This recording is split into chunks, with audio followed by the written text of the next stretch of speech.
Eve, August Fáilte Arash to the Crazy House Prices podcast with me, Ciarán Mulqueen. Today we are speaking to Dara Turnbull of Housing Europe. It's a big conversation. It's solutions focused. There's a lot in it, so I recommend you get a notepad and pen, take down some notes and listen to the end, because at the end I do ask him to give me his top 3 recommendations that the government could and should be doing to improve the housing crisis here. I will note that we don't really touch on the homeless figures or ways to alleviate homelessness. In my opinion, that needs its own podcast episode, or even its own entire podcast, to be honest. And it's something that I want to talk to him about, because that is something he does a lot of work on. But it's a very, very interesting conversation. Lots of really detailed solutions in it. A lot of examples from around Europe, what works really well. And that is what I think, we should be focusing on. I think we all know the problems. No one gives out about it more than I do, but we really do need to look towards solutions. And then when government politicians are campaigning for your vote, you need to say to them, well, if you do this, I'll give you my vote and it might happen. Anyway, you're going to hear a little ad now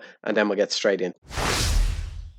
I'm going to pause the podcast for a second because I want to talk to you about a company called Financial Planning Matters. Their website is fpms.ie. This is a company that I know very well, and the team behind it are fantastic. It's a small Irish company that believes that financial planning should be accessible, easy to understand and affordable for everyone. That's why they offer personalised financial advice that's tailored to your unique needs and goals. Their team of expert financial planners will look at your current financial situation and develop a personalised strategy to give you a roadmap to achieve your financial goals. It's not just about setting up a pension or investing your money. They'll consider all aspects of your finances to help you get to where you want to be. So that could be saving for your deposit. It could be knowing where to invest your children's allowance. It could be maybe you have loads of money and you want to know what to do with it. So their customer service is incredible. I've been using them for over a year now and I cannot recommend them enough. So check out fpms.ie.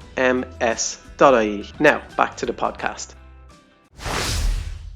Now, today on the podcast, I have with me Dara Turnbull from Housing Europe. So you're very welcome, Dara. Thanks for having me. And if you want to maybe just tell the listeners what it is briefly that you do, what your job is. Yeah, sure. So as my accent probably gives away, I'm originally from Ireland, from Dublin, but I've been kind of living and working on the mainland of the continent for the last couple of years. So I work at Housing Europe, which is based in Brussels. And basically what we do is we're the European Federation of Public, Cooperative and Social Housing Providers. So basically it means that we kind of work at the EU level to make sure that the needs of kind of particularly vulnerable households and people who need access to kind of decent, affordable housing can be sought, can be looked after. So I guess you could say that we do a bit of lobbying with the EU, but I think lobbying is a bit of a dirty word. But when you tell people that you're lobbying on behalf of kind of people who are really struggling to have their housing needs met, then I think people kind of think, oh, okay, well maybe lobbyists can not just be kind of a bad thing. So yeah, I mean, and what I do kind of day to day would be mostly focused on kind of looking at data and different kind of trends. So trying to see, like at the moment, looking at things like inflation, looking at interest rates, which I know is kind of a big deal. If you're trying to get a mortgage, interest rates are probably going the wrong way in terms of what you'd want them to be going. And then just kind of looking at general housing trends from across Europe and trying to see kind of what's going on, try to anticipate any potential problems that might be coming up, and then kind of put forward solutions that could help to try and mitigate that, to make sure that people who are living in vulnerable situations, particularly, don't lose their homes or don't find themselves, kind of younger people, for example, who you'd know well, living back with their parents in their kind of 20s and 30s when they really ought to be kind of living independently. So yeah, I do a lot of different things, and it's a really interesting piece of work. It's a really great organization, and yeah, look, happy to be here and talk through some of it. Yeah, so not all lobbyists are bad. I guess it's like that, when people go traveling, you learn a lot more. When someone's been traveling, they always come back and they're like, oh my god, this thing is amazing that they do over there. Like I always remember going to Portugal and they have these giant underground bins, and I'm like, that's just so clever. Everybody's waste goes into one place, and there's you're not falling over wheelie bins on the path and all that kind of stuff. But that's the benefit of you being over there, and the benefit of us being in the EU, that you get access to all of these solutions that maybe we should and could be doing here in Ireland. So I guess first question, are there any kind of European countries that have successfully navigated a housing situation similar to Ireland's? Because as we all know, it's catastrophic where we are in terms of prices, in terms of homeless figures, in terms of lack of building, lack of supply, where prices have gone. So are there any other countries that are kind of similar to ours? And if so, what strategies have they employed that has kind of improved things? Yeah, it's a question I actually get asked all the time from people back home, and kind of the thing is, yes and no. So it's not really a simple answer. I can't really point to any other country in Europe that has the exact mix of problems that Ireland has. So maybe in some countries, yeah, like you mentioned, we have problems around supply, problems around affordability or regulation or homelessness, but they're kind of to a different extent or because of different factors. So kind of what I try to emphasize to people is that every country is kind of unique, but at the same time, they're obviously global factors. So, I mean, without going too much into the weeds, there's nothing stopping someone like a hedge fund or someone from, I don't know, Germany buying up a block of flats in Dublin and vice versa for that matter. So we kind of, there is an element of global capital that has an impact, but by and large, why Ireland's housing situation is the way it is kind of mostly down to local factors, political factors, cultural factors, historical factors, whatever, population growth, which went into a lot of detail in the recent report. So I can't really say Ireland needs to be more like country X because country X has different kind of dynamic than we would have. But I mean, if I pick out a few points, so on the lack of supply, so yeah, as I mentioned, I wrote on behalf of Housing Europe, on behalf of the Renew group in the European Parliament, specifically Barry Andrews, who is an MEP for Dublin. I have to give him the props for funding the research. We could have looked at kind of the Irish housing situation and maybe what Ireland could learn from other countries. And one of the things that we point out in the report is that if you look at kind of the targets for new housing construction under Rebuilding Ireland, which has now been updated to be Housing for All, if you look at kind of the targets that were set out in terms of annual delivery of new homes, the public sector, so that would be local authorities or approved housing bodies, they kind of a little bit over-delivered versus what was kind of set out in the targets, and the private sector really under-delivered. And there are many reasons for that. But basically, if you have a lack of housing supply, trying to say, okay, we just kind of hope that the private sector, which is a private company, which makes its own decisions, it's under no obligation to do what the government wants it to do. We kind of just hope the private sector will do, the amount of delivery that's needed. That's kind of wishful thinking. And it's been kind of a recipe for disaster now for too long. I'm not knocking the private sector. They have a very important role to play. But clearly, the evidence from the past decade or longer is that they're just not capable or willing, or for whatever reason it might be, to deliver the amount of homes that the government kind of has been expecting them to deliver. And I don't really see why that's going to change in the future. If anything, we might actually go backwards in terms of their delivery because, interest rates are higher. Investors maybe are looking elsewhere for that return that they were getting previously from private, build to rent apartments and so on. So basically what I would say on lack of supply is the government needs to be more ambitious, the state needs to be more ambitious, the local authorities need to be more ambitious, and we need to actually empower public institutions to kind of step into the void and deliver more housing. So, I know that there are a lot of efforts at the moment, things like the Land Development Agency is getting off the ground. You have the Housing Finance Agency, which kind of gives very affordable loans for building affordable housing. You have the new cost rental housing, which is coming on stream. So the government is trying a lot of different things. You have to give them credit where it's due. But I think they need to go even further in terms of the role that the state has to play and just kind of say, look, the private sector is a valuable partner in all this, but we're not really seeing the result from them that we should be seeing. And the problem is that the people who lose out are kind of the younger people, the people who are maybe living precariously with a private landlord, or people who are living at home with their parents. The sort of people that you talk to online every day of the week, basically. You know their stories very well, and that's people who lose out. So the government just kind of needs to rethink its whole strategy there in terms of who is actually going to build the housing that we need in the country. Another one that's probably important for your listeners is kind of around the whole regulation. So obviously at the moment in Ireland, it's in the media every day, people being evicted from their home, people getting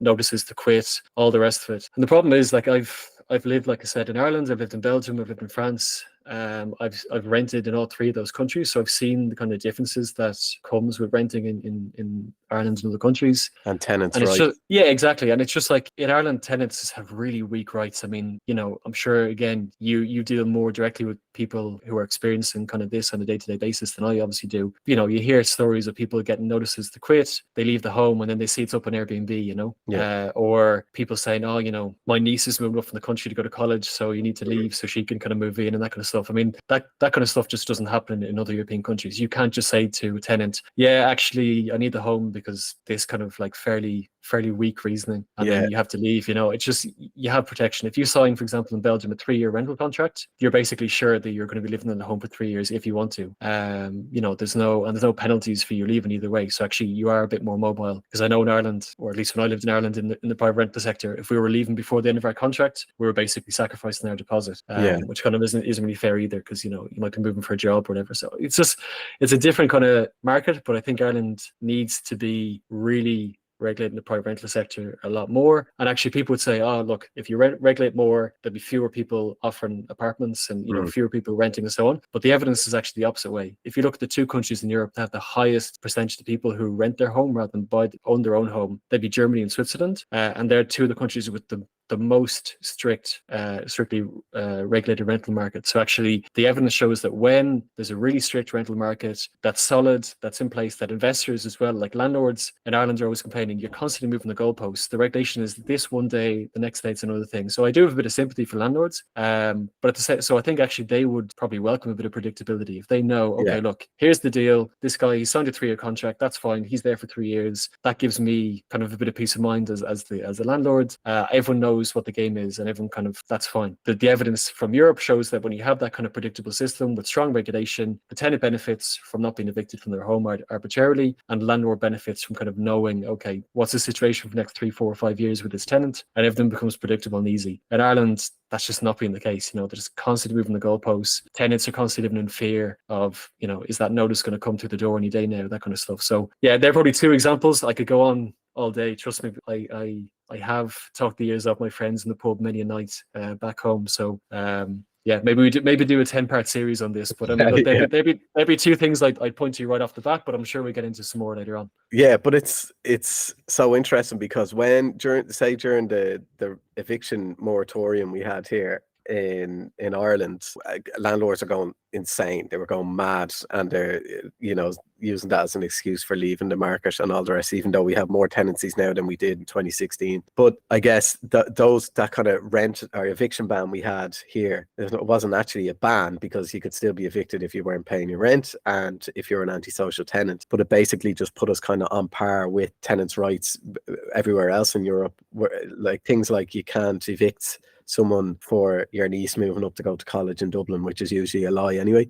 But as far as I know, they could only be evicted if the actual landlord was moving in, and then that's followed up on. They have to move in, otherwise there's big fines and things like that. So it's definitely one. It's a weird one, isn't it? Because you hear all the time in the commentary over here from landlords that the more regulation, the less chance we have of landlords coming in, but then the countries with the most regulation actually have the most number of rental properties. So it should, as you said, it shows that when there's a structure there and when there's actual enforcement and systems in place, everyone knows what the story is, well then it just seems to work a lot better. But I guess just kind of going back to, in terms of other countries and what they've done, if we're looking at, say, improving supply to try and bring down to try and make houses more affordable, are there any kind of policies around Europe that have worked in that in terms of boosting supply? Because we're hearing, like, there's talk that the government fly these kites before budgets, and they're talking about giving landlords tax exemptions to try and keep them in the rental market and all the rest. But let's say just talking about buying a house, like, is there anything that's being done in Europe that has boosted supply, other than the state building more, in terms of, say, private supply even? Yeah, I mean, one thing that I mentioned in that recent report for the European Parliament that we go into is the cooperative housing model. So this cooperative housing is kind of a weird thing. So if you look at countries where cooperative housing were really popular, it would be most popular probably in Eastern Europe, where you would have had like a lot of people who would have previously lived in like kind of the communist period in public housing.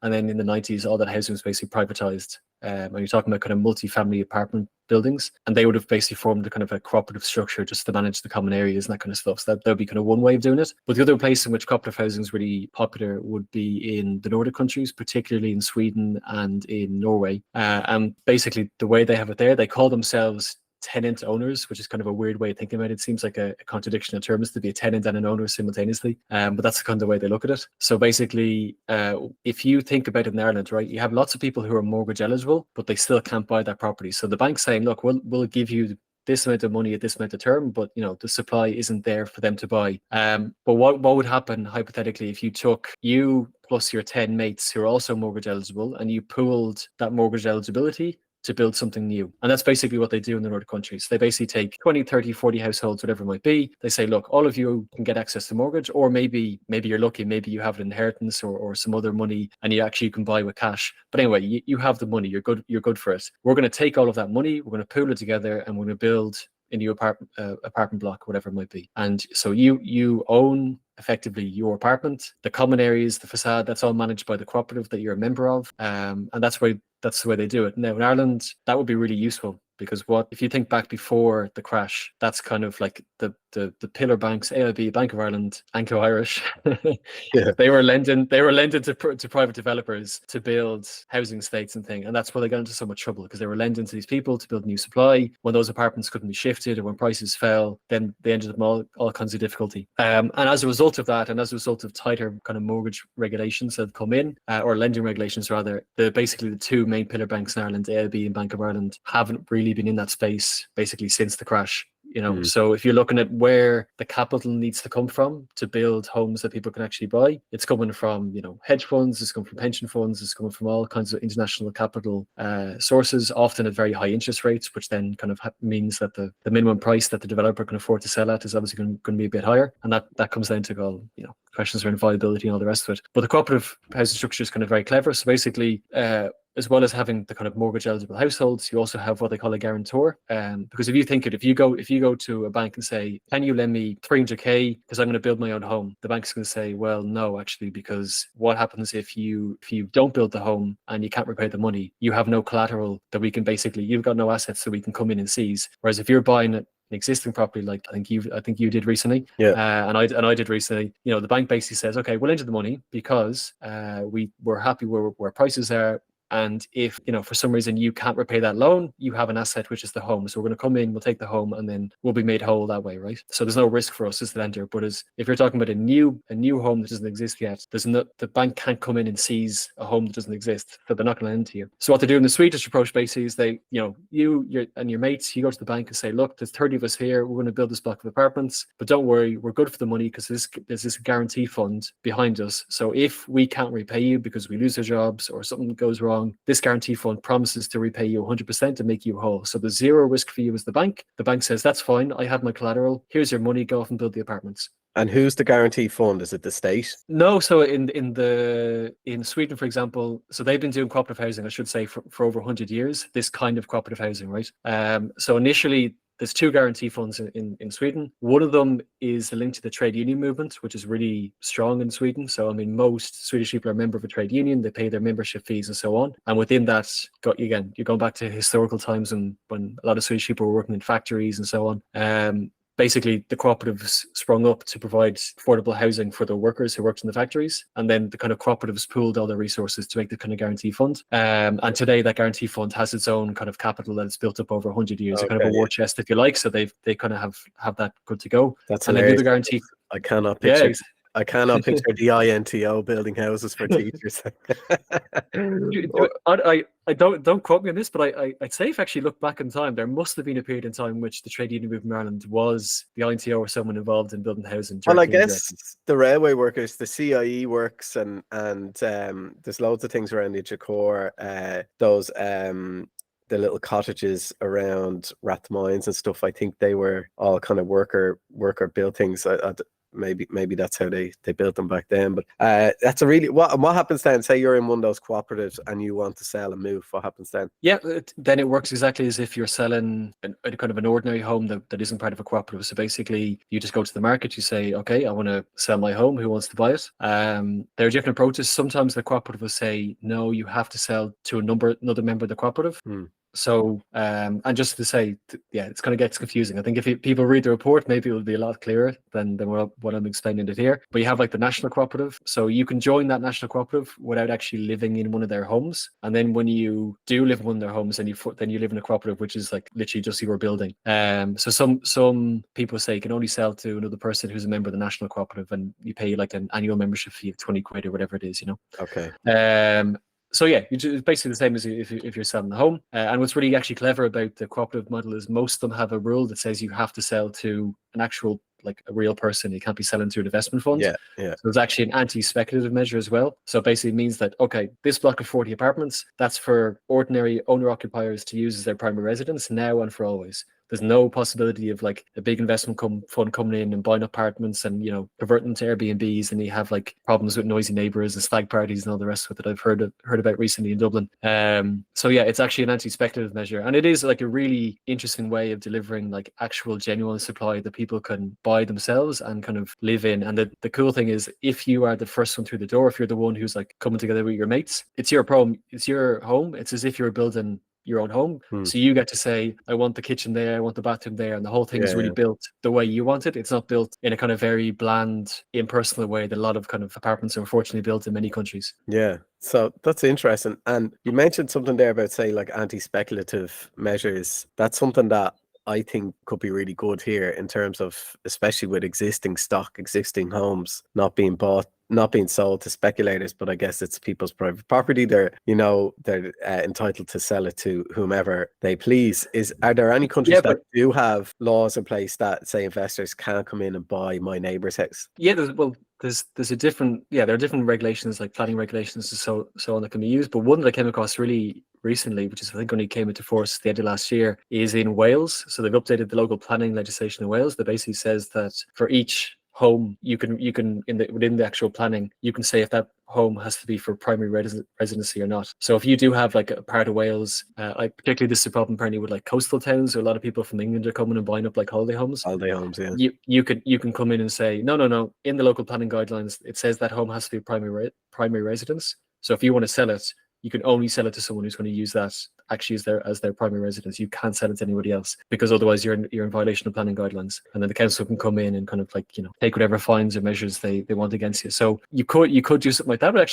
Would be very simple. You just basically you have every address, you have the planning, and say, right, number 1, whatever, Griffith Avenue, Griffith Park, that has to be used as a primary residence. So expect a private developer or whatever can't come in and buy that home. It has to be sold to a family or I think that'd be a great idea. In terms of, say, so I've spoken a little bit about supply, and then for me, the obvious thing is vacant housing. And you did a whole report on this recently, which I skimmed through. I wasn't able to read it all, but it's it's very in depth, and it's on vacant housing and basically what our government could and should be doing. Because I know they have brought in this vacant home tax, which is separate. It's nothing to do with derelict homes. They're just vacant habitable homes, and it's 3 times the local property tax, which in my opinion is too low. Like, even our property tax is quite progressive in Ireland. I think Irish people living in Ireland don't understand how cheap our property tax is compared to a lot of other countries in Europe, and also in America is insane.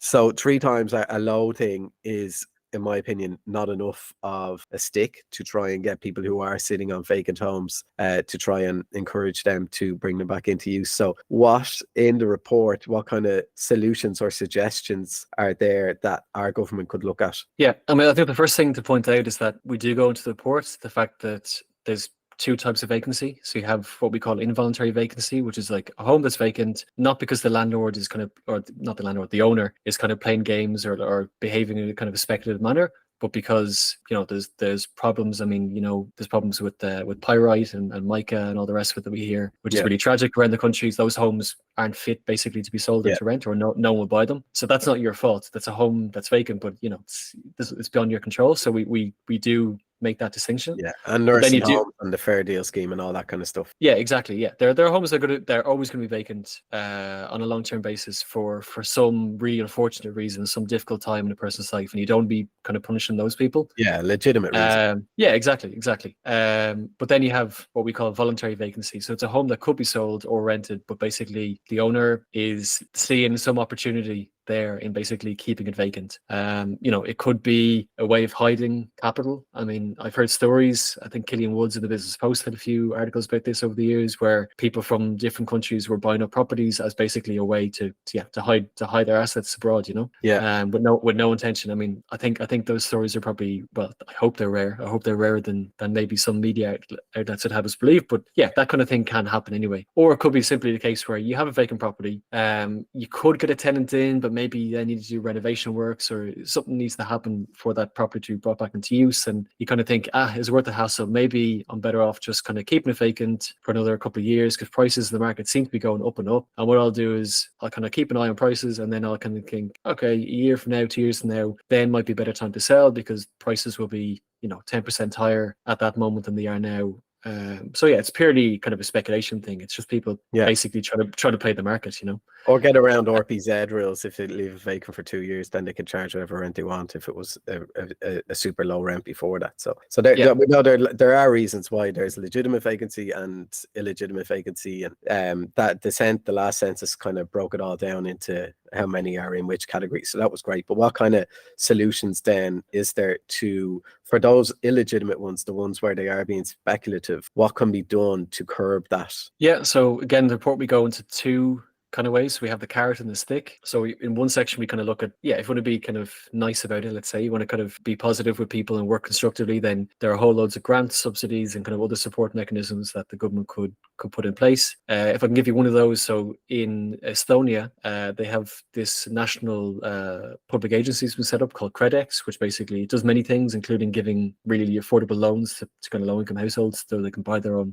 property. Maybe something for Ireland to consider. But the other thing that they do is they kind of offer the guarantee. So I mentioned earlier on about in Sweden, the cooperative has a kind of guarantee structure, so the bank would be made whole. CredEx kind of is a public guarantee fund, effectively, in Estonia. So again, what happens is, imagine there's a vacant property near you that you want to buy, and it's going to cost you, I don't know, like 100 grand, but then you need to put another, say, 100 into it to bring it back up to like a decent standard. You go to the bank, look for a mortgage. The bank's saying, okay, well, what we see here on paper is the value of that asset today is 100 grand. So we're not going to give you 200 grand because, again, you can't repay that loan. We come in and seize the asset. We're 100 grand out of pocket, basically. So basically, CredEx will say, okay, no. Look, give the guy 200 grand. Don't worry about it. If anything goes wrong, if Kieran can't repay his mortgage, we'll come in and we'll guarantee you and we'll pay back the money that's owed, right? So then the bank says, that's fine. We have our guarantee. Here's your 200 grand. So you pay 100 for the vacant property. You pay 100 for the renovations, and that's it. Then it's treated like any regular mortgage or any regular asset. So that's actually a really simple measure, because one of the things that there was a report out, I think it was from the Chartered Surveyors in Ireland a couple of months ago, in which they had this really eye-catching headline, like half of vacant properties basically are unviable. Like half of vacant properties can't be brought back into use because the difference between the current value and like the cost of renovations and then the post-renovation value is like just too out of whack. So the guarantee fund is one way of getting around that. Yeah. And then the other thing is that obviously if there's a vacant property and, say, go back to my original example, you need to pay 100 grand for the renovations, 200 grand total in, but let's say the post renovation value of the property will be less than 200 grand, then you're kind of thinking that doesn't make any sense. Well, the original value is too much then. Exactly. The original value, the 100 grand you're paying for the original vacant property was clearly too much. It should all work out. The cost of renovations plus the cost of property should work out to the post-renovation market value. But the reason that the original 100 grand that you would pay for the property doesn't make sense is that, again, so we came back to landlords, not landlords. I keep on saying landlords. It's Freudian slip. It could be landlords, but it's more like much as likely to be an owner, someone who's inherited a property, whatever. But yeah, the owner, I should say. They're thinking, I can sit this property. I can be a bit unreasonable. I can look for that 100 grand because maybe I'm paying 3 times the property tax, but actually this value is appreciating so much every year. Exactly. That's a cost I can swallow because the profit I'll make in the long term is going to be much higher. Yeah. So you need to be really strict to those people and say, look, this is a housing crisis. We can't be affording you the luxury of kind of playing the market this way, And nor should society accept that either. Like, no, exactly. We shouldn't be accepting that. I think it's that kind of broken windows theory, you know, when one starts to go derelict and or vacant, like it has a knock-on effect to everywhere, and that impacts on the society around there, how people feel about how the pride people have in their area, and that's how you end up with these kind of like whole streets of dereliction.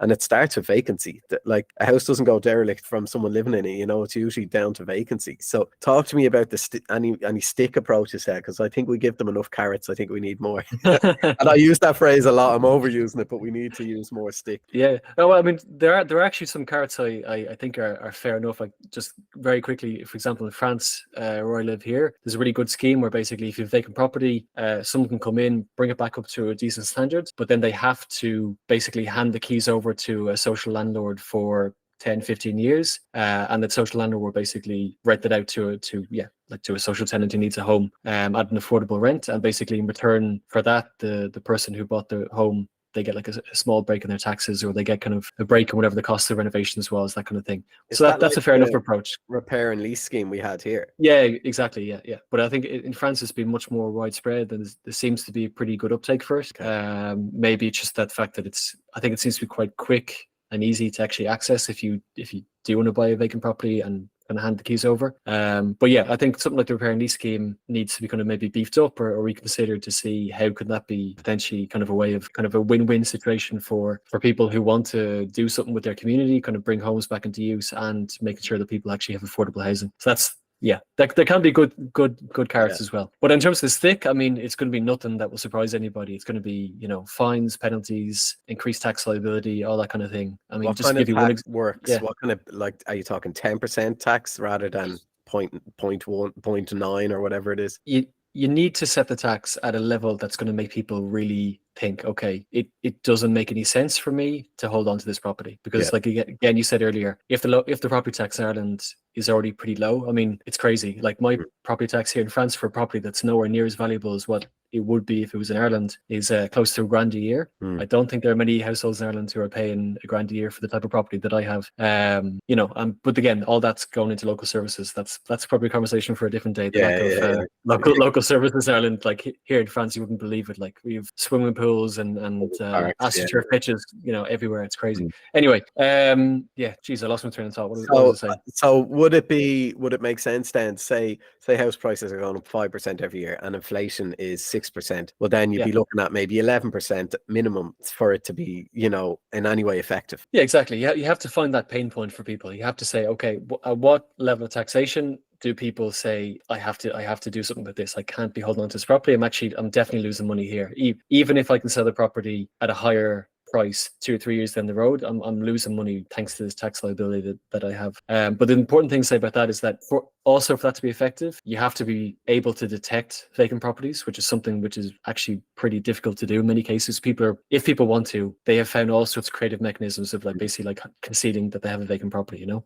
Yeah. And actually in Ireland it was interesting. So you mentioned earlier about the census and how it gave a breakdown of vacant properties, but trying to square those figures in the census with other complementary sources of data doesn't make any sense. Like I think off the top of my head, the census said we had over 30,000 homes on census night that were vacant, but only on like a short-term basis, because basically like a new tenant was moving in, you know, the next week kind of thing, or they're vacant, you know, before the new owner was getting the keys. So they're kind of between tenancies or ownerships or whatever, right? But then you look on Daft for the same period of time as when the census was taken, I think there were like 800 properties to rent in the whole country, and yet they're saying there's 30,000 people between tenancies. Like, I mean, that just doesn't add up, you know. So there's a lot of weird stuff in those census figures that I don't really trust. But because I know the enumerators for the census, they even knocked into neighbours and they were like, right, okay, do you know anything about the house next door? What's the story? Could they also look towards the ESB or Irish Water in terms of looking at, okay, look, the electricity hasn't been on in that house since 2015. There's obviously no one living there, or the water or whatever. And like, I mean, technically, if a landlord wants to sit on a vacant rental property for 2 years because he wants to get out of RPZ regulations, he could, you know, leave a light on and go in every week and flush the toilet or whatever. But I think the census did show that there were over 30 or 40,000 houses that were vacant in 2016 and also vacant in 2023. So surely they would be your priority. You focus on them because you know for a fact that they've been vacant for 7 years. So that we really need to start punishing those type of people that are sitting on them. But I think everybody is always a bit miffed at how we have so few homes built every year. We've say 30,000. That's the figure they give us, but only around 8,000 are actually for sale. The rest are social, or the rest are built to rent, and whatever. Like, say there's 8,000 for sale and there's 160,000 that are vacant. It's like it's 20 years worth of supply technically, you know. And even if we got a quarter of them on, say we got 40,000 on stream in 1 year, that's increasing the supply of housing of, I know that 8,000 is new homes, but just to keep it simple, that's 5 times more in a single year. What that would do to supply to prices then would obviously drop the price. So going back to your example of a vacant house and it's 100 grand to buy, well, if there are 30,000 vacant homes like that, well, then that 100 grand starts to drop, because if the person's not willing to accept less than 100 for that, well, then you move on to the next one out of the 40,000 or 30,000 or whatever. So it's kind of going back to that basic supply and demand. I know I'm simplifying things there, but I guess to wrap up on the vacant thing, we basically just need to tax them a lot. Is that? I think you, the first step would probably be to try to work constructively. Like, for example, in Amsterdam, they've now set up basically like a new unit that's focusing full time on vacant housing issue, right? And the first step is actually just to contact the owner and say, okay, what's going on here? Why is this home vacant? Try to see, is this a case of involuntary vacancy? Is this person going through a rough patch and, you know, there's some issue that needs to be worked out here? If so, how can we try to work with them? And then if it's a case where, no, clearly this guy is just playing the market, now then we move on. Step 2 is kind of the stick, and we kind of increase your property tax, or we give you fines, or you know, whatever other techniques you can use. So I think, that would be a big step forward if every local authority in the country, for example, had a really serious, well-staffed, well-resourced, full-time unit dealing with the issue of vacancy. That kind of does actually try to engage with people in the first instance, and then kind of moves on to the punitive stuff. And actually, if we really simplify things, because one of the issues in Ireland is the fact that, okay, we do have actually fines for people leaving homes vacant, but then you see every week so-and-so owner has managed to appeal that to the court and got it struck off the register. Or you see that, for example, the government has, I think they're offering supports for every local authority to actually hire like a full-time vacant housing officer. And they haven't hired any. Yeah, exactly. Then less than half the local authorities in the country have actually taken up like basically what's free money, a free worker to come work for you. You know, so there should, and I think that's kind of the problem, is that the government can set these laws and set these regulations, but then they're not really good at enforcing them. And there's too many loopholes. It's too complicated. It's too easy for people to appeal and get out. So I need to really look root and branch. How can we simplify this? How can we just bring it back to the simple objective of, we need these homes to be brought back into use. We have a housing crisis. It's not acceptable to leave homes all over the country that are lying vacant when people need them desperately, you know? When we do have an affordability crisis, and as you mentioned, if you bring on stream a lot more supply, in theory that should make the prices fall, and then you know, a lot more people can benefit, and a lot more people can access housing. So it's really a no-brainer. I think for whatever reason, there's been kind of a lot of feet dragging on this issue over the years, a lack of kind of follow-up from Department of Housing and other department ministries in terms of really making sure local authorities kind of do what maybe they should be doing. And actually, to give you one example, so in France, I should say I live in France, so you know, that's why I have first-hand knowledge of this. The government actually sets in law obligations for local authorities to implement, and if the local authority isn't implementing its obligations in housing, the national government will actually fine the local authority.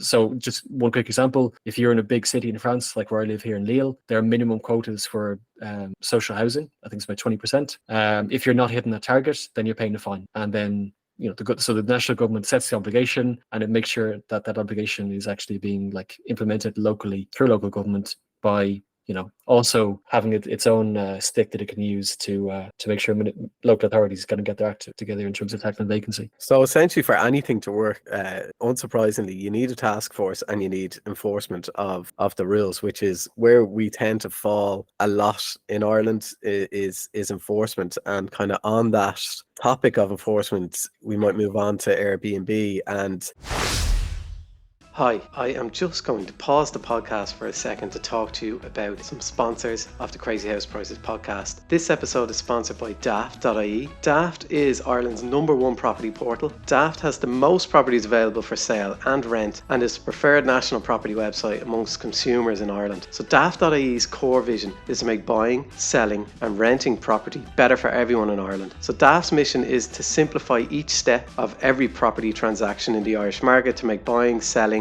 and renting in Ireland simple. That's why Daft.ie build innovative tools like Offers by Daft, an online real-time offers platform that provides never before seen transparency for the Irish consumer when buying a home. Are you looking to buy? Maximise your chances of finding your dream home by visiting Daft.ie, Ireland's #1 property website.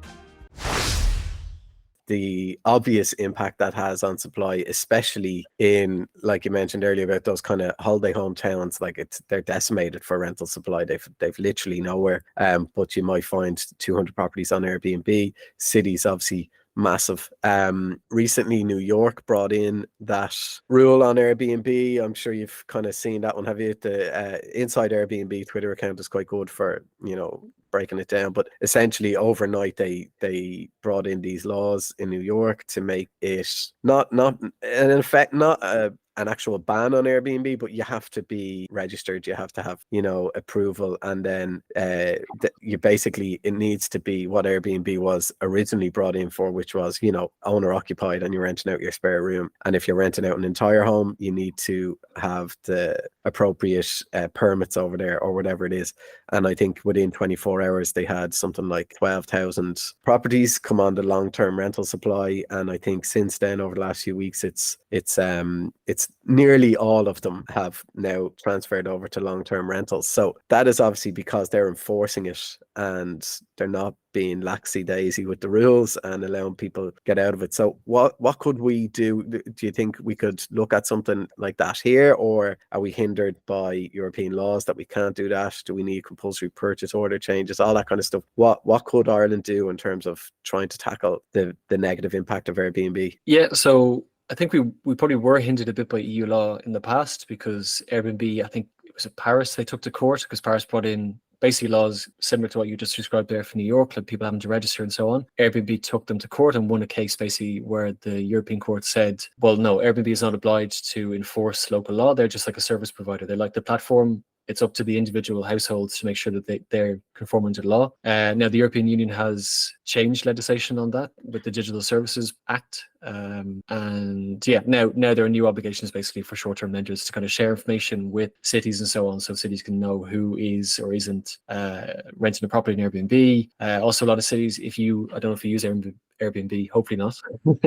But if you do, you might go on there, you might see a lot of cities now, in all the photographs of the apartment, there'll be like a registration number at the bottom. And that basically means that property is kind of registered with the local authority. And yeah, the local authority can check, okay, is this on our register? Yeah, it is. Okay. How many nights a year is that property being rented out? Is it going over the limit that we set? So, I was at a conference actually last week with not the mayor, the deputy mayor of Paris, who is in charge of housing issues in Paris. But he made the point, and it's as he said, it's really fair enough. If you're, for example, renting an apartment, you're struggling to make ends meet every month, but you need to go away on holiday, or you have to leave your apartment for a couple of weeks for some reason, right? But that will obviously incur a cost for you. Can you afford to meet that cost, plus also paying your rent on time? So Airbnb does have a very useful and valuable role to play in that kind of like short-term kind of need, where someone's renting out a room or renting an apartment just for like a very short period of time, but it is still their home. Where things obviously got out of hand, and that was the original ethos for Airbnb. They work quite well, but where things obviously got out of hand. I mean, I was in Lisbon years ago, and then I went back to the same neighborhood of Lisbon like 2 years ago, and I was like, wow. I mean, there are no actual Portuguese people here; it's all Airbnb. It's incredible, and there are plenty of places around Europe where you go to different quarters of the city. I mean, I know Venice has a huge problem with this, and you kind of think, are there actually any locals here? No, it's all Airbnb. Okay, grand. And clearly that's not what you want. You don't want people being pushed out of their homes. You don't want gentrification. You don't want to be woken up at 3 a.m. by a stag party every other weekend. So that's not what Airbnb should be about. So I think now we do have new rules from the EU that can help to tackle that. But one thing that I've always been puzzled by in the Irish case is that unless I misunderstood, already Airbnb was in conflict with Irish planning legislation, because if you were renting your home out on Airbnb, that basically you need to have a planning as if you're a hotel or something like that. So in theory, all full-time Airbnb apartments in Ireland were in violation of planning regulations, which meant that they should have been kind of easy to prosecute. But for some reason, that didn't really seem to happen. I don't know why. I know people often try to use planning as kind of a way to tackle Airbnbs unsuccessfully from whatever reason. But yeah, I think now with the new EU legislation, everybody's going to have to share with, like, Dublin City Council or whatever, who is renting their home for how many nights at what terms and so on. Then Dublin can say, okay, we're going to limit you to a maximum of 20, 30 nights in a year. Anything above that and you're in violation, and there's going to be a fine. Like, I'm looking here at Inside Airbnb, just here in front of me. So there's 8,724 apartments listed in Airbnb in Dublin at the moment. Yeah. And over half of those are full homes or apartments. Yeah, and if you're on Daft, like how many homes Exactly. you get to rent on Daft? Probably 1/10 of that. So it's obviously a massive issue. So what could, let's say you're the Minister for Housing and you actually do want to increase private supply and you do want to bring down housing affordability, what could you do In terms of Airbnb kind of stuff, or just yeah, like what generally? kind of enforcement? So are you saying they just an outright ban on entire homes for over 30, any homes that are available for more than 30 days? Yeah, I mean, basically, Airbnb should be confined to what it was originally meant to do, which is people who have a genuine, like, short-term vacancy in their property, or have a spare bedroom that they want to rent out, but it's still their primary residence. That's fine as long as it's done within kind of limited terms. But clearly, you just want to outright ban any possibility for a full apartment that could be or should be used as someone's home, Yeah, just basically becoming like a de facto hotel. yeah. Because So it doesn't work, like I said. I mean, you do see, not just in Ireland, but like all over Europe, people are just pissed off basically with the intrusion of kind of like tourism into areas that isn't set up to cater for that kind of market, mm. and people are pushing back, and a lot of cities. I mentioned Venice earlier on. They're really pushing back. A lot of cities are just fed up, and now they're saying, "Look, no, this needs to stop." Airbnb for the original ethos, yes. Airbnb as like a full-time de facto hotel business, no. So I guess it would just need to be sorted which type of homes on Airbnb would actually. So if it's suitable to actually be a long-term home, well then it should be banned. But then you get the little likes of the log cabins, the little things. Like I remember we stayed in an Airbnb in East Cork, and it was gorgeous, sitting on a little river. But it was basically this little shed this fella built into the side of a cliff beside his house, and it wouldn't be suitable, to live in. But as a Yeah. little Airbnb, it's perfect, and that would be listed as an entire home on Airbnb because you're not, it has its own door, its own toilet, it's its own little unit, I guess, but it wasn't a home. You couldn't live in it. So I think it wouldn't be fair for him to be banned. I think that should be Yeah. allowed to be on Airbnb because it's not an actual house. But then, if my neighbour's house gets sold and a fella buys it and then he has it rented out 4 or 5 nights a month for £1,000 a night, and then the rest of the month it's sitting there vacant, I think that kind of use of it should be banned. Yeah, no, absolutely. If a home is clearly meant to be used as like a primary residence, then you should be banned to be full-time Airbnb. If, as you said, it's like the cute log cabin you see around the country, or like, I stayed in a yurt at the foot of Carrantula a couple of years ago. Clearly, no one is looking as a yurt as a long-term housing solution. Oh, maybe they are, but I suspect most people who listen to this podcast are not thinking, yeah, a yurt is really where I need to end up with my family.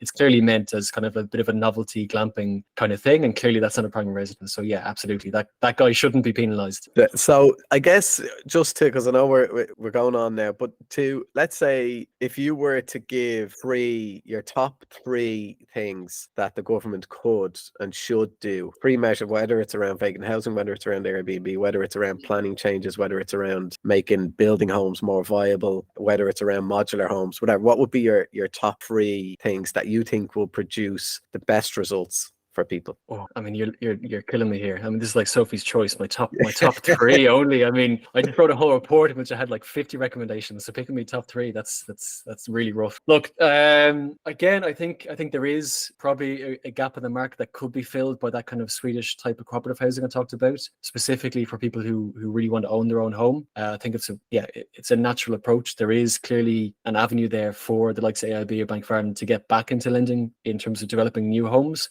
but where that kind of lending is de-risked de-risked, so we don't end up back in the situation where we had with like a banking crisis and a bailouts and all the rest of it. So that would be one thing I'd probably look at. The other thing I look at, which I don't think we mentioned already, so would be kind of a national housing fund, effectively. Like in France.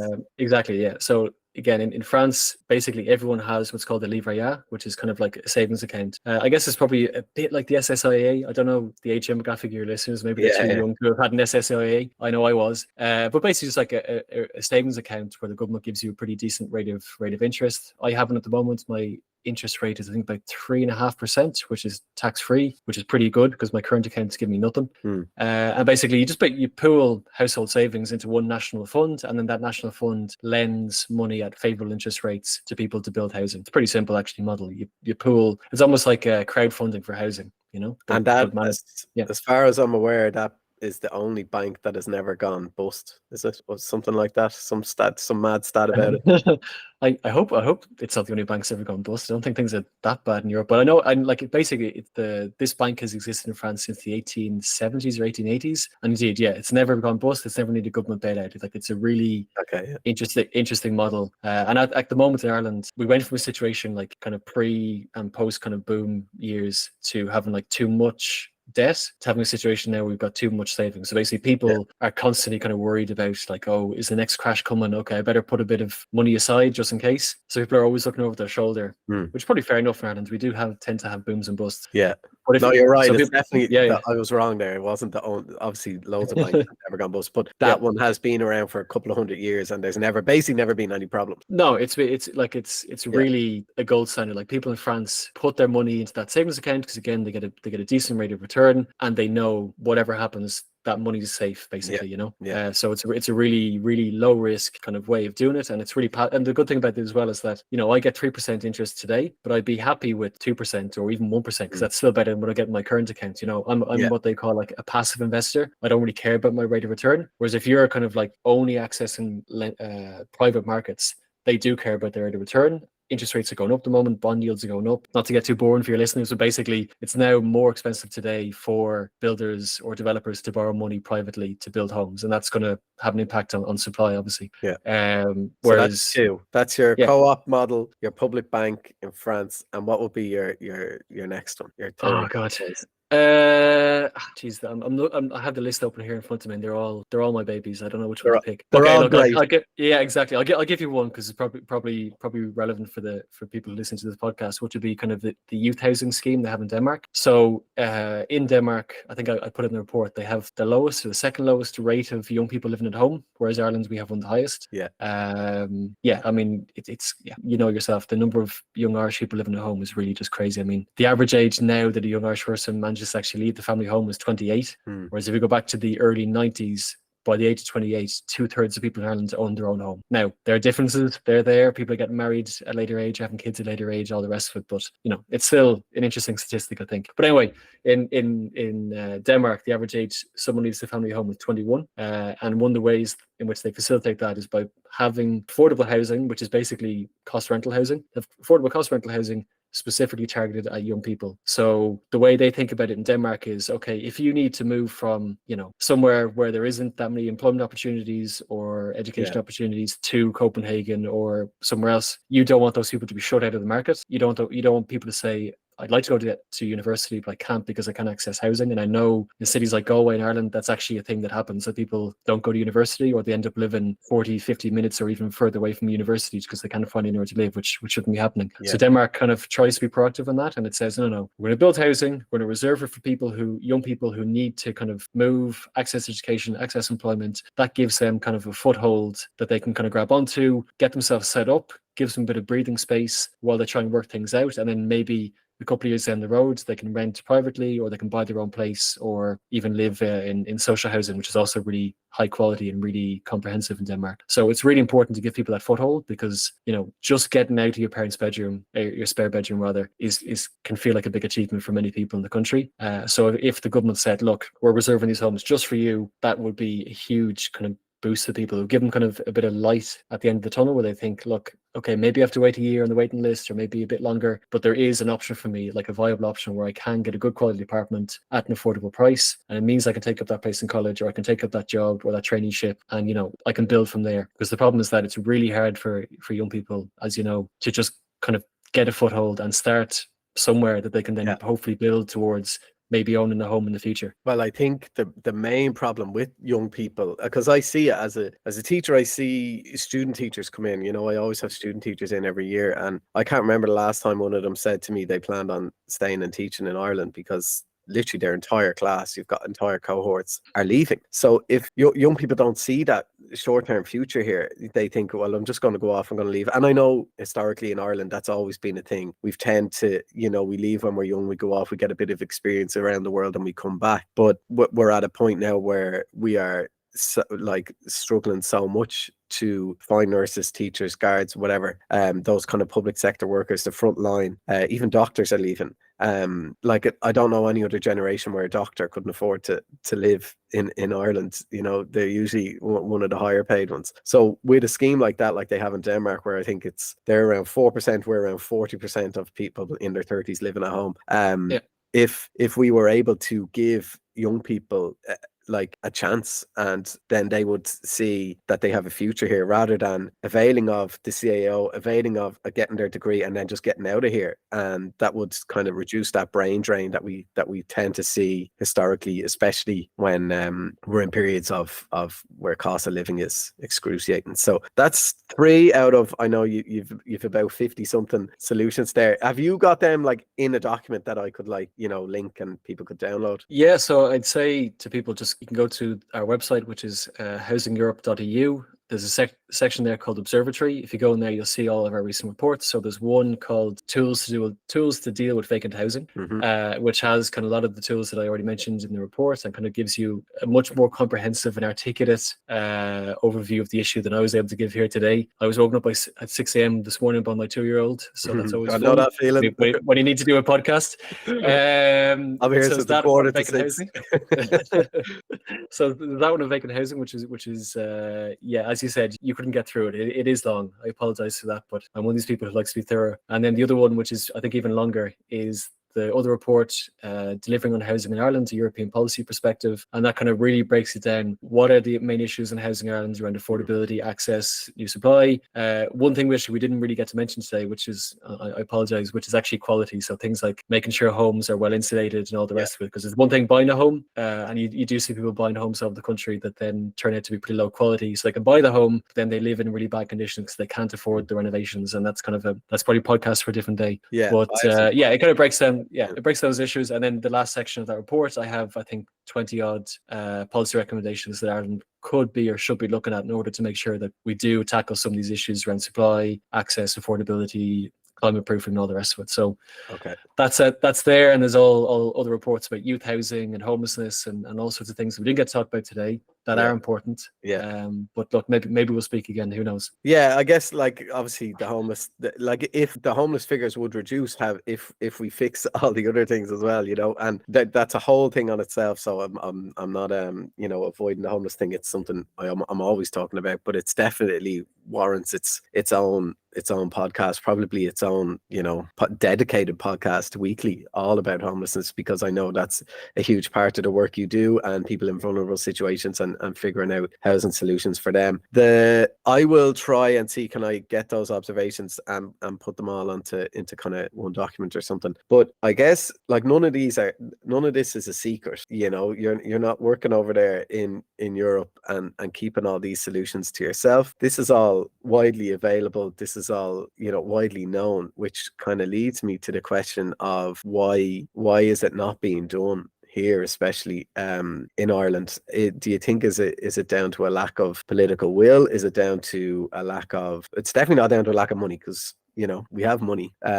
So what is it? Why do you think we're not doing all of these solutions that you guys tend to recommend? So one thing that never ceases to amaze me in my job is actually how you think that all these schemes that I've been talking about here today are really well known, and they're actually not. Like that French savings model that I talked about. As far as I can tell, as far as my research has found, France is the only country in all of Europe that has that model. Even though it's a no-brainer, it's a really, really simple model to deliver more housing for people who need it.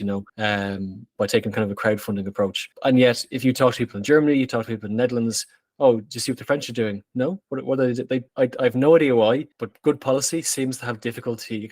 It goes up to a national border and then stops. Mm. And that's actually one of the things that myself and my colleagues in Housing Europe spend huge amount of time on, is trying to go to as many conferences, do as many op-eds in media outlets as possible, do things like today's podcast, for example, to just try and spread the word to people about what is actually possible in other countries. So even if you take Denmark, Austria, Finland, kind of countries that are typically held up as having really good housing systems, and they do have good housing systems, they still have problems that could be solved based on policies that are being implemented in neighbouring countries. Yeah. But they're just not aware. And in fairness to the Irish government, I will say, through things like the housing agency, for example, the Irish government has, for the past 5 or 6 years particularly, but even before then, has been putting an awful lot of money into commissioning people like myself to write reports of them, where we do try to put forward different solutions. And actually, of all the countries in Europe that I speak to on a regular basis, and again, I have to cover not just Ireland, I cover the whole European continent. Of all the countries I talk to, Ireland is the one that's probably the thirstiest for new information, for knowledge, and for new insights. It's the most open to kind of new perspectives. I'm not going to name names, but there are many countries in Europe that do a lot of navel gazing in housing policy.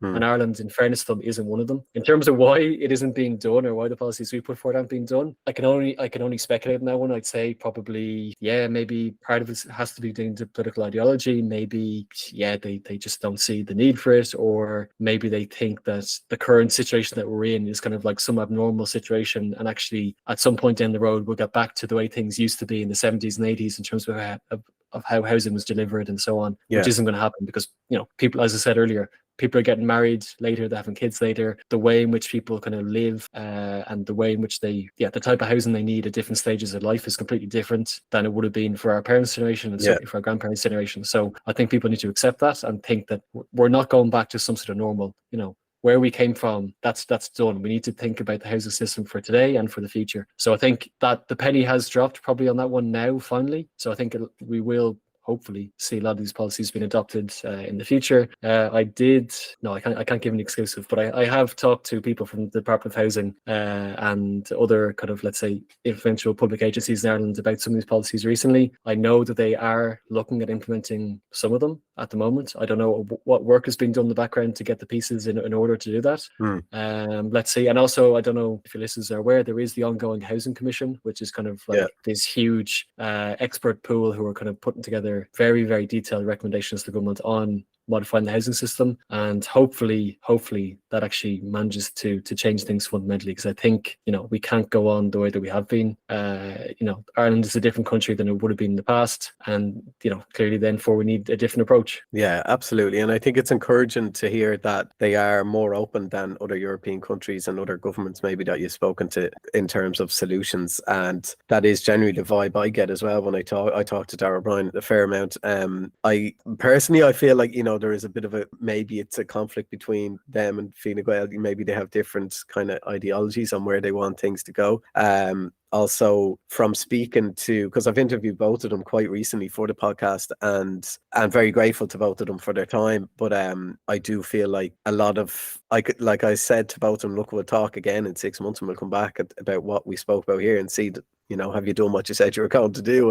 And we're kind of past 6 months now with Dara's one, and things have gotten worse. It's a couple of months since I did the Leo one, and just anecdotally, I just remember talking to him because I have some ideas, as to I'm no expert. I understand the frustrations people have because I have conversations with home buyers every day. And a simple one for me that Leo picked up on because he read my book or whatever, and he said, I liked your idea about the probate thing, because I think a lot of houses are tied up in the probate, and it takes forever, and you could be a year waiting on on a house sale to go through because of the probate, and I just think they shouldn't be allowed to be advertised until the probate's done, which is a simple solution. It's done in other countries, and he thought that was a great idea. But it's just funny what he said. He said it's a really good idea, so I want to look into it and I want to bring it to our guys, our advisors, and then they can tell me why we can't do it, and then we try and figure it out. And I'm like, that just it just typifies the whole thing. It's like we'll bring it to these advisors, and they'll tell us why we can't do that, instead of saying they'll figure out a way that we can get it done, and I think that kind of maybe is at the crux of where we are, that we're resistant to kind of change, very, very resistant to really investing in this change so that it benefits 10, 20, 30, 40, 50 years down the line. And I think a lot of it goes back to this 4-year political cycle we have, because why would they invest in this public bank that's going to benefit the country for 50 years if in 50 years time it's going to be a different government party that is benefiting from their policies? So I just think it's a bit of a mess, and I've always said I think housing should be removed from party politics 4-year cycles, and it should be a cross-party support for, we're going to take, say we get Dara Turnbull's document here, and this is what we're going to do for 10, 20, 30, 40, 50-year plan, and no matter who's in government, this is what we sign up to. Do you think that would be good idea? Yeah, I mean, I completely agree that you can't base housing policy on a 5-year political cycle, because again, I really hope that politicians don't think about housing in terms of, well, I'm not going to do that policy because I won't be here maybe in 5 years, and I don't want the guy coming in after me to get all the credit for my good work. I hope that when it comes to housing, at least on that one issue, government is always going to put people's best interests at heart. Yeah, maybe I'm just too cynical. No. Like I said, I hope. Who knows? Maybe that is the way some cynical politicians think. But I really hope for the sake of the country that's not the case. But no, I mean, like the thing about it is, there's very little low hanging fruit on housing policy. Like there's very few quick wins. If there are anything that could be done quickly, I mean, vacant housing, that's a no-brainer. Bring that back into use. Maybe do more on protecting tenants and rent regulation. That's kind of something that could be done. Airbnb. So a few kind of small legislative things. But in terms of getting from where we are today of building a little under 30,000 homes a year up to where we probably need to be of building probably 50 or maybe even north of 50,000 new homes a year. That's really difficult. That takes a lot of time and effort, and you can't just kind of flick a switch and go from 30 to 50 overnight. You need to put in place all sorts of like funding mechanisms, look at the planning issue, look at the taxation issue, and all the rest of it. And even the labour market, something we didn't talk about. I mean, the labour market in construction is a huge pinch point at the moment for a lot of people who are trying to build homes. I mean, I talk to social housing providers, and they tell me that like they actually do have difficulty getting people that they need to develop out projects, or there could be projects that are half finished, and because you're waiting for some guy to come in who's doing the roof, but he's not available for another 2 weeks, and all the rest of it. So it's a massive issue, they're building data centers, and a lot of them, hopefully when this hospital is finally done beside me here, I can nearly see it. Hopefully that increases the labor supply then, because every more I'm surrounded by building here. There's Newmarket Squares right beside me, literally the bottom of my road, and it's non-stop construction. It's all hotels built around apartments and student accommodation. So every time I look out in the morning, the park around here is insane, and it's funny to observe, because it's all, nearly every car that comes down, they arrive about 6:30 in the morning, and I'm up at that hour as you are as well, I'd imagine, with the baby. But it's all northern regs, which is really interesting. So it's a lot of labor supply coming down from the north, which I find interesting. But anyway, we've talked for long enough. Dara, I really, really appreciate it. I will try and link those observations in the, what do they call them, the show notes or something, in the description under the podcast. But I just want to say thanks so much for taking out so much time to talk to us today. No bother. And just very cheekily at the very, very end, I'll mention the fact that so in 2025, the International Social Housing Festival, of which Housing Europe is co-organizer, is coming to Dublin. So it means we're going to get all the brightest minds, all the Dara Turnbulls from around the world will be coming to Dublin to discuss how do we make housing systems fundamentally better, and how do we make them work, and how do we make sure that people that you deal with every day have better outcomes. So hopefully we'll get a good crowd at that. It's open to anybody who wants to come along and see how things can be done differently. So maybe I'll see yourself there. Oh yeah, I look forward to it. Well, it's about a year and a half away. Exactly. I'll promote it in the early 2025. I look forward to it. Thanks so much, Dara. Really appreciate it. Thank you. Agus sin é le an episode shut of the Crazy House Prices podcast. Massive thank you to Dara for such an enlightening conversation. Really, really appreciate it. As I said at the start, you need to take notes and these things. However, I have linked the reports in the episode description. So if you click on there, it'll bring you to the Housing Europe reports that they've done on all of this. And as always, a massive thank you to the sponsors of the podcast and the Instagram page and my patrons who allow me to keep these conversations going and the page going and all the rest. So really, really appreciate it. Thanks for taking the time to listen to it. If you feel like sharing it or leaving a review, that would be wonderful. Would really appreciate it. Agus slán go fóill.